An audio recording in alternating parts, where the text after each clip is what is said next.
The distinguished Republican leader. Well, I think we can all agree on one thing. It's been a long day.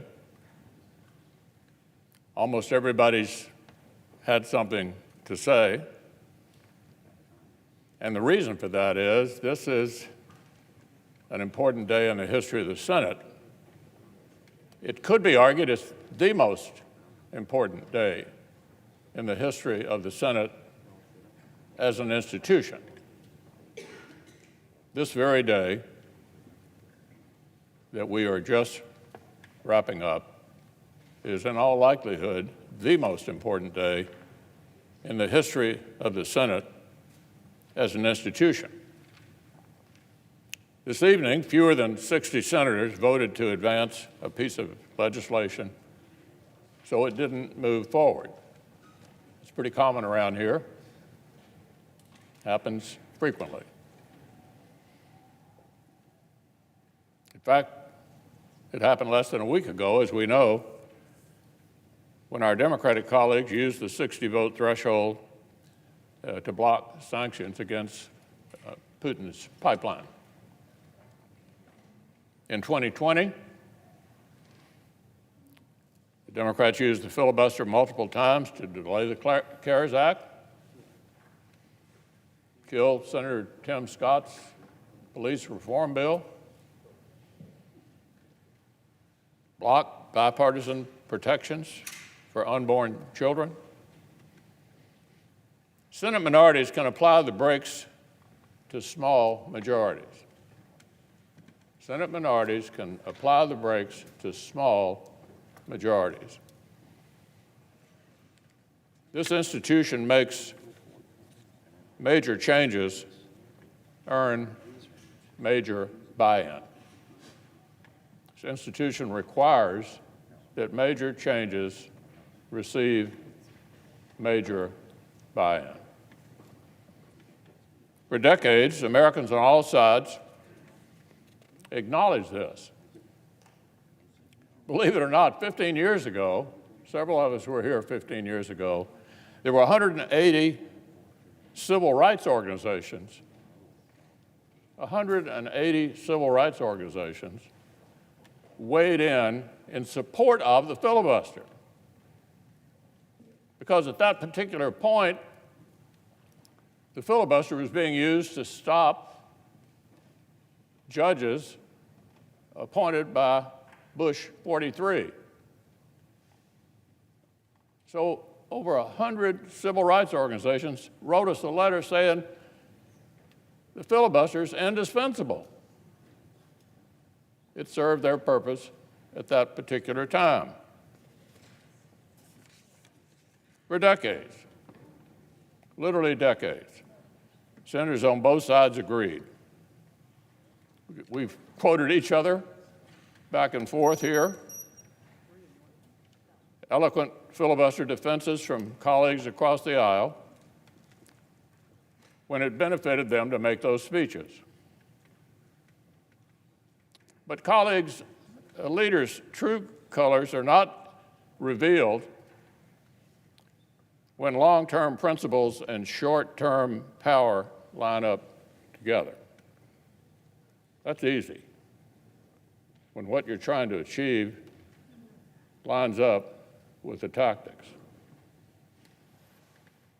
The measure of a leader is not what he or she chooses, it's what they choose when those two paths diverge, go in a different direction. Now, half of us on this side of the aisle just spent 4 years, 4 years, when we were in the majority and we had a president of our party asking us to do what they're trying to do tonight, and we had a one-word answer. No. No. We're not going to fracture the institution to achieve some short-term advantage. And actually, astonishingly enough, Grassley was here then. In 1994, the best Republican off-year election, arguably in American history, took the House for the first time in 40 years, got the majority back in the Senate. Tom Harkin, Chuck Grassley's colleague from Iowa, a Democrat, on day one of that session, through the regular order, offered a rules change to lower the threshold to 51. So who would have benefited from that? This brand new, enthusiastic majority, just having swept the country, would have been the principal beneficiaries of lowering the threshold to 51. Not one single Republican in the new majority voted to give themselves an advantage that would break the Senate. Not one. So we've been consistent on this side of the aisle in support of this institution as long as I've been here.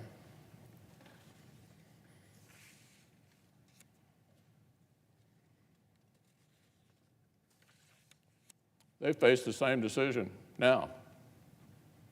They got a choice. They can break the institution to achieve what they want, or defend the institution. And so they pivoted, and that's why so many of them look so foolish, because they've been on the opposite side of this. Not a long time ago, but quite recently. And so they tried to carve out a special category here, that somehow this issue is different from all the other issues and should be treated differently. Well, on the merits, as we've discussed ad nauseum here,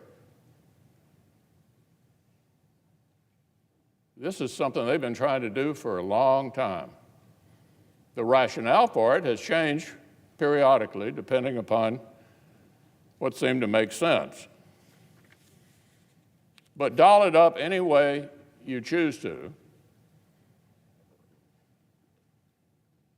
this is a plot to break the Senate. A plot to break the Senate. Over the issue they've chosen, 0.5% of American people say election law is their most pressing concern. 0.5% of the American people. Actually, Americans, as a number of you have said during the course of this long day, believe voting laws are actually too loose rather than too strict. And as you've said over and over and over again, Georgia's new law is arguably more progressive than New York or Delaware. All of you have said that all day long. And this is the basis upon which the President of the United States calls people like us racist, traitors, over this? Over how many days of early voting you're going to have? Really? This is the basis on which 40-plus Senate Democrats want to not only break their word, but break the Senate.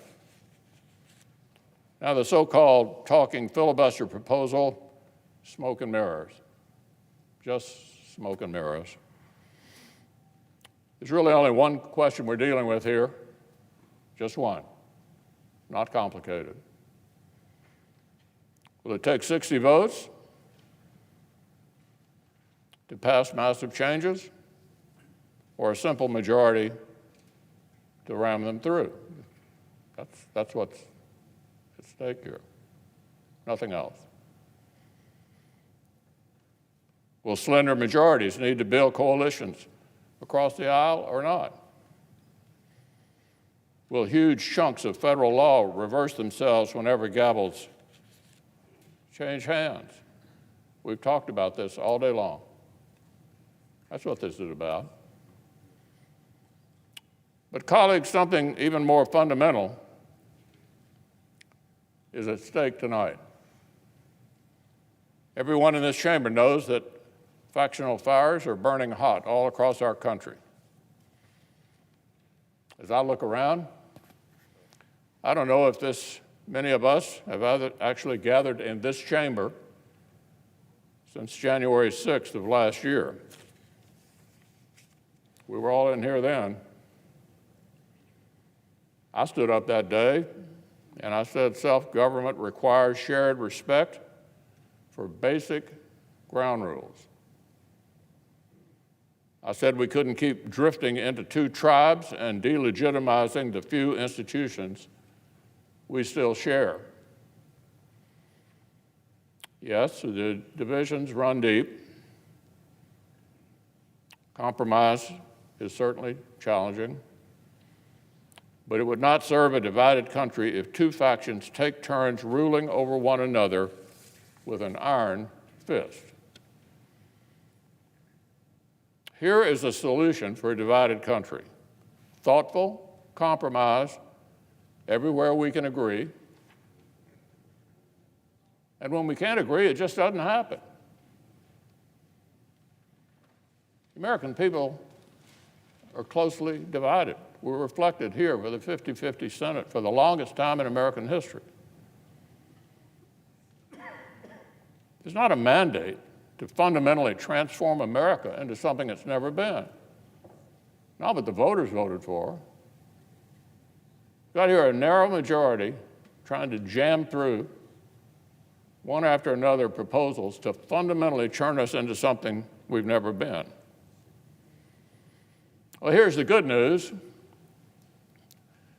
The framers custom built the Senate to stop this kind of thing. That's why this institution was constructed in the first place. We're sitting in the place designed to stop this kind of thing. And we have an opportunity to do it here tonight. This is the first time in history that a Senate Majority Leader who is supposed to safeguard this institution has convinced nearly all of his party to attack the institution. That hadn't happened before. Tonight, for the first time in history, almost an entire political party will write in permanent ink that they would shatter the soul of the Senate for short-term power. Shatter the soul of the Senate for short-term power.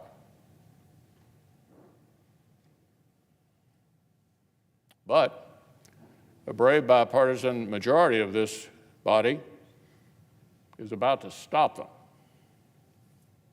About to stop them.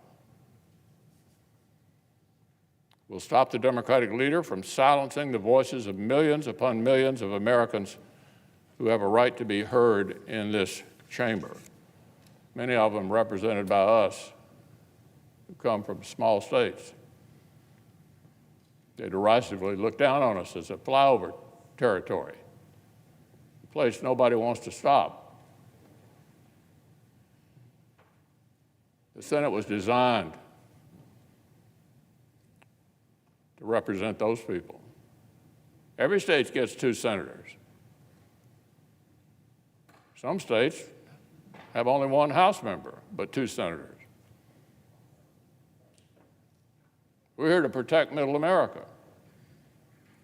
And the supermajority threshold in the Senate makes that even more possible. So they can't run roughshod over us. They can't run roughshod over us and the people we represent. When our country needs leaders to fight the fires of factionalism, almost half the Senate over here wants to literally dump more gasoline right on top of it. when our institutions needed defending,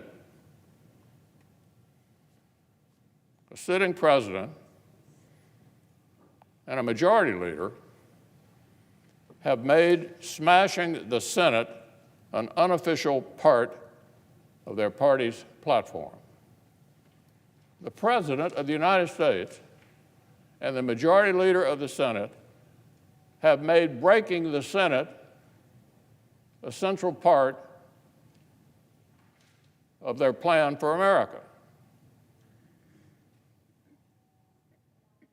Thanks to the courageous position of at least a few of their members, they will not succeed.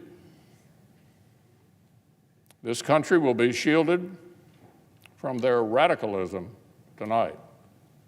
And make no mistake about it, this is radicalism designed to fundamentally change America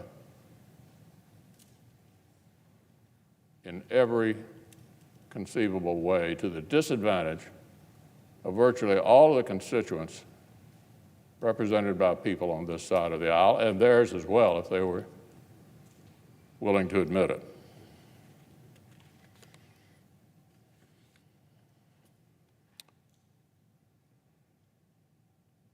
So the Senate will be saved tonight. The Senate will be saved tonight. America can breathe a sigh of relief.